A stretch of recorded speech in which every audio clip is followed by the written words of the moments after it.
The only thing that interferes with my learning is my education. And it's about time we change that. If you have your smartphones, if you Google right now, university makes me. If you Google that right now, you know the first 4 automatic answers? Anxious, depressed, feel like a failure, stupid. Google, by the way, the tech giant, right? That happens to hire a lot of engineers. 15% of their staff doesn't have a professional college degree. Why? Because our education system is outdated. It was built in the 1900s. It was built for the industrial age. It was built for people to prepare themselves to live and have a creative life in the industrial world. It's outdated now. I can prove it to you. How many of you have a smartphone here? Great. How many of you had the same smartphone 2 years ago? There's some older generation people. Welcome back. If I had asked 5 years, nobody would raise their hand. If I had said 10 years, you'd be like, what are you, crazy? We want the latest operating system in our mobiles, in our laptops, in our home appliances. But the platform that impacts the entire humanity is more than 100 years old, hasn't been updated. We live in the information age. This old standardized education model is based on linearity, conformity, and batching people. It's outdated. I would say it's almost getting obsolete, right? We live in the information age. Something that you learn in the beginning of the university is obsolete by the time you graduate. Peter Diamandis, he said between 2016 and 2022, there will be as many technological changes, as many as we had between 1900s and 2000. That's more than 2,000% growth. And that's just the beginning of the exponential curve.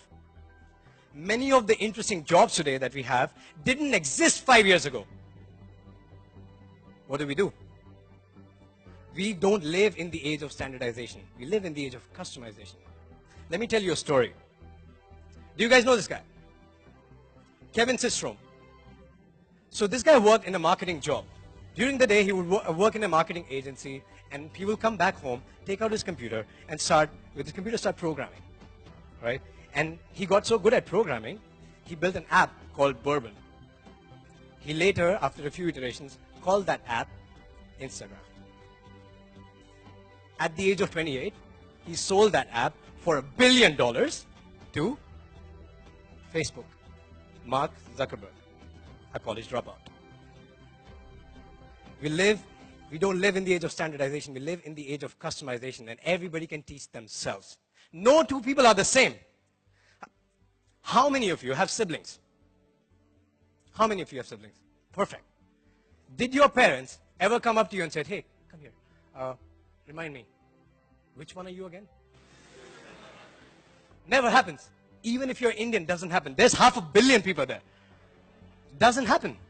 No two people are the same, and neither should be the education journey. We all want to be unique, at least the original copy, right? And we are unique. Start designing your unique education. And it's never been easier. Did you know that all the classes that MIT students are taking today, you can go online and take the same classes for free? Not just MIT. You can go on edX.org. There's MIT, Harvard, Berkeley, some of the best universities in the world. Pick the courses you like. Take them. Do you guys know Udemy? You can go on Udemy and learn basically everything from programming to photography, right? Turn your passions into your professions. You can do that. Most of the courses are less than $200. I've purchased courses in their promotion for $15, right? You can do that. Start educating yourself. And that's the first key. Just the only one. The next one, here's how you take it to the next level. How many of you know this guy, Elliot Bisnow?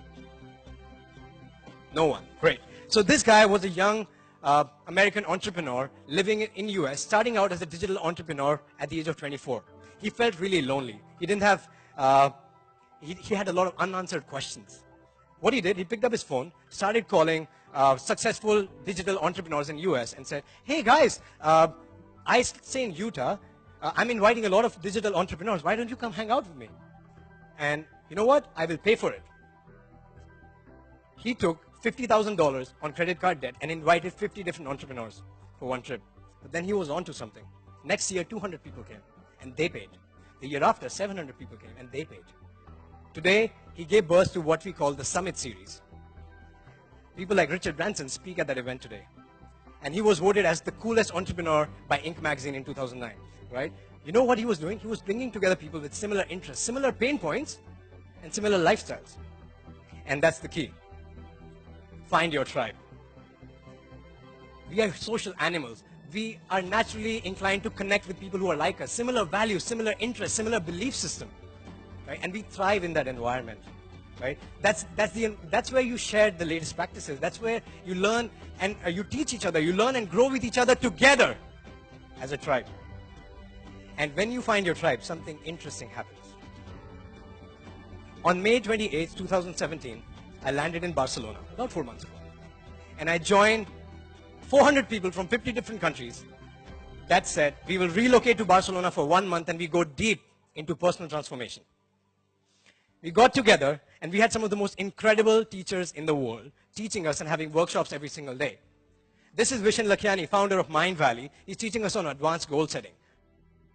This is Lisa Nichols, the star of the documentary The Secret. She's been on Oprah many times. She's teaching us the art of storytelling. Some of the most incredible speakers, UK's #1 hypnotherapist, the guy who sold 20 million books, the CMO for a billion-dollar company, guy who trains Hollywood actors on fitness, and the guy, the monk, he trained the star cast of Doctor Strange. These are the kind of workshops that we were having. And, get this, in the evenings and on the weekends, we partied in the streets of Barcelona, right? We connected with our tribe, right? We had spaces to connect deeply and meaningfully with our people. And we call this experiment Mind Valley University. Now, what if this was part of your university? These are what I call deep immersions. Deep immersions are like, you know, have you guys been to Disneyland? Yeah? Have you noticed at the end of the day, kids are really sad? Some are crying. Some parents are trying to drag them off and they go, no, daddy, no. You know why that happens? Because they just experienced a deep immersion. Deep immersions are powerful. They are like highly inspiring, fun, exciting moments that you experience. And deep immersions are basically when you come together with your tribe and go deep into a particular topic for a very short period of time. It could be from like 1 day to like 5 days, and then stir some emotions, have a lot of fun, and create a lot of lasting memories. Right? And these are your conferences, your events, your summits, your TEDx is a deep immersion. You come together as a tribe. Right? Your deep immersions are extremely important, and that's the third key. And your deep immersions go back, add into self-education. When I came back from Barcelona, I came back with a list of 7 different books, 3 different online courses, and 3 classes I'm taking in Kuala Lumpur right now. Because I got those things, got those ideas, right? Added back into my self-education. And this becomes the wheel of modern education. Self-education, my tribe, and deep immersion. And here's the thing. The smartest people in the world, the outliers, the game changers, the moonshot takers, they never quit their education. They simply escape the outdated education system.